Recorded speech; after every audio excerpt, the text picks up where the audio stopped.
Le vrai faux, bonjour Géraldine Vosner. Bonjour Patrick, bonjour à tous. Et ce matin, le combat de Marine Le Pen contre la gratuité des transports pour les clandestins. La présidente du Front National, ulcérée par un dispositif qui permet aux sans-papiers d'Île-de-France d'emprunter gratuitement les transports en commun, c'est du moins ce qu'elle affirme. Elle dénonce une prime à l'illégalité. Je crois qu'il y a 115 000 clandestins qui bénéficient du pass Navigo quasiment gratuit en Île-de-France. C'était hier au grand rendez-vous. 115 000 clandestins ont un pass Navigo quasiment gratuit en Île-de-France. Vrai ou faux? C'est faux, Patrick. À l'instant où l'on se parle, aujourd'hui, aucun sans-papier n'a de passe Navigo, ni à tarif réduit, ni gratuit en Île-de-France. Pour la gratuité, c'est impossible parce que pour en bénéficier, il faut soit être allocataire du RSA, or les étrangers en situation irrégulière n'y ont pas accès, soit être chômeur titulaire de certaines allocations, cela exclut de fait les clandestins. Pour le tarif réduit, en revanche, c'est plus compliqué. Aucun n'en a aujourd'hui, mais ça n'a pas toujours été le cas. Et c'est en cela que Marine Le Pen a raison.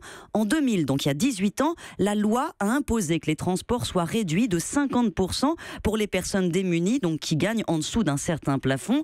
Quand l'Île-de-France a créé son tarif de solidarité, elle y a inclus les bénéficiaires de l'aide médicale d'État qui concerne les étrangers en situation irrégulière. La réduction de 50% a été portée à 75%. Et pendant des années, les personnes sans papier en ont bénéficié au même titre que les autres Français très modestes, plus de 600 000 personnes en Île-de-France.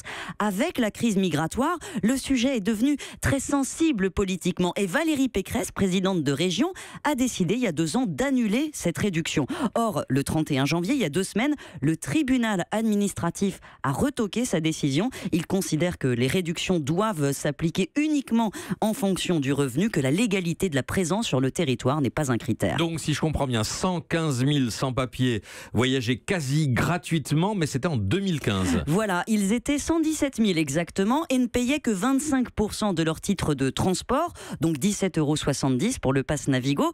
Demain, si la décision du tribunal est appliquée, elle ne l'est pas encore, la région a fait appel, ils en paieraient 50%, soit 35,40 €. Donc non, ce n'est quand même pas la quasi-gratuité, même si cet avantage a un coût. En 2015, la réduction pour les sans-papiers a représenté 42 millions de manque à gagner pour le syndicat des transports.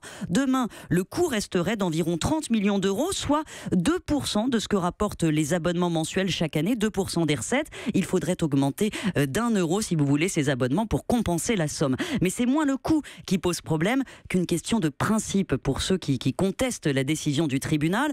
Le droit à l'aide médicale d'État est inaliénable. On ne laisse pas les gens malades. Le droit à ne pas dormir dehors l'est aussi. Mais est-ce que le droit au transport est un droit fondamental? La question est posée. C'est pour cela que la région a fait appel, pour éviter aussi qu'une jurisprudence ne s'installe. Merci à vous, Géraldine Vosner.